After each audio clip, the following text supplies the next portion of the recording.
चिंतन केलं आणि या सावळ्या कृष्णाचं जर तू ध्यान केलं ना तर 8 दिवसानंतर मी स्वतःहून तुझ्या गळ्यात काय करेन, वर मला घालीन. त्या पोरानं कृष्णाची मूर्ती घेतली, घरी गेला. 1 दिवस झालं, 2 दिवस झालं, 3 दिवस झालं, 4 दिवस झालं, बघता बघता 7 दिवस झालं आणि पोरानं अखंड भगवंताचं चिंतन, अखंड कृष्ण मूर्तीचं ध्यान आणि 8व्या दिवशी पोरग मीराबाईंच्या घरी आलं. आल्याबरोबर मीराबाईंनी त्या पोराच्या डोक्यावरती हात ठेवला आणि त्याला सांगितलं, घालू मी तुझ्या गळ्यामध्ये वर मला. पोरानं मीराबाईंच्या चरणावरती मस्तक ठेवलं आणि सांगितलं, मीराबाई, हा जो सगुण रूपातला कृष्ण तुम्ही मला दिला ना, ऐका, हा जो सगुण रूपातला कृष्ण तुम्ही मला दिला, त्या सगुण रूपातल्या कृष्णाचं दर्शन मला निर्गुण रूपामध्ये, निर्गुण रूपातल्या कृष्णाचं दर्शन सगुण रूपामध्ये कधी होईल ते मला सांगा. काय सांगितलं? पोरग कशासाठी आलतो? पोरग आलत, मीराबाई मला तुमच्याशी लग्न करायचंय. मीराबाईंनी चरणावरती मस्तकावरती हात ठेवला. अंतकरणातली वासना कायमची नष्ट झाली. परिणाम झाला की त्या पोराला कृष्णाचं ध्यान लागलं, नामचिंतनाची गोडी लागली. अंतकरणातली वासना कायमची नष्ट झाली. संत चरण राजाचा परिणाम जीवावरती सुद्धा होतो. विठ्ठला विठ्ठला विठ्ठला.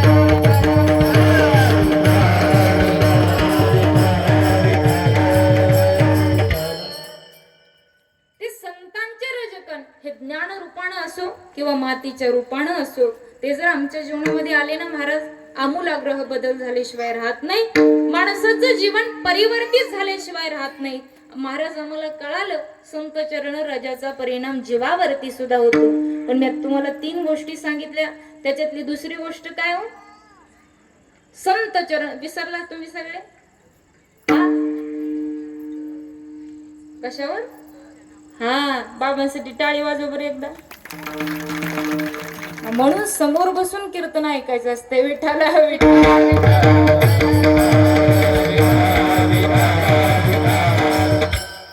संत चरण रजाचा परिणाम जीवावरती सुद्धा होतो. दुसरी गोष्ट सांगितली, संत चरण रजाचा परिणाम जडावरती सुद्धा होतो. तुम्ही म्हणाल महाराज, या पृथ्वीवरती, या मृत्यू लोकामध्ये जड पदार्थ काय येतो? हे सगळे जड पदार्थ आहेत. माती असेल, तो दगड असेल, सगळे जड पदार्थ आहेत. पण महाराज सांगू तुम्हाला, संत चरण राजाचा परिणाम जर मातीवरती झाला, जर दगडावरती झाला, तर ती दगड सुद्धा विठ्ठल विठ्ठल म्हणायला मागं सरत नाही. सांगू तुम्हाला, त्या जनाबाईच्या गौऱ्या सुद्धा काय म्हटलं?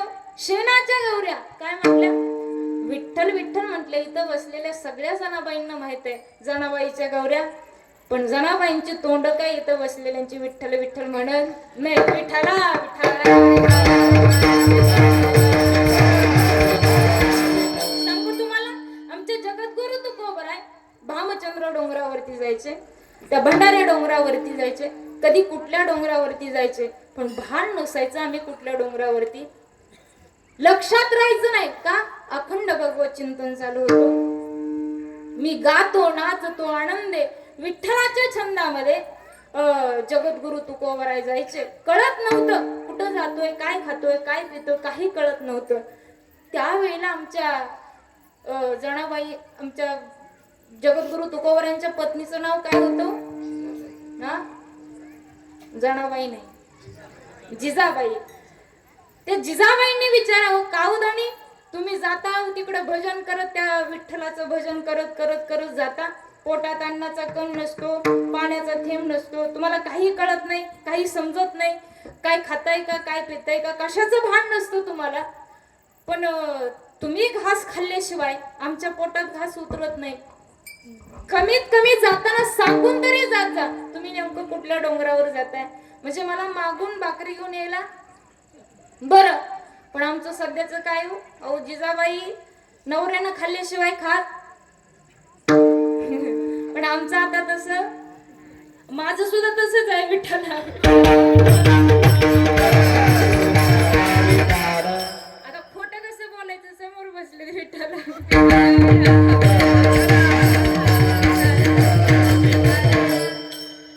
आपल्या तोंडावर जरी म्हटलं ना, मी याच्या आधी गिळून बसते म्हटलं ना, तरी आपल्यात काय फरक पडत नाही.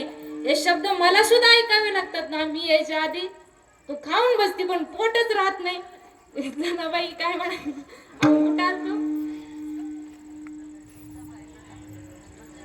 हा, जिजाबाई काय म्हणायच्या?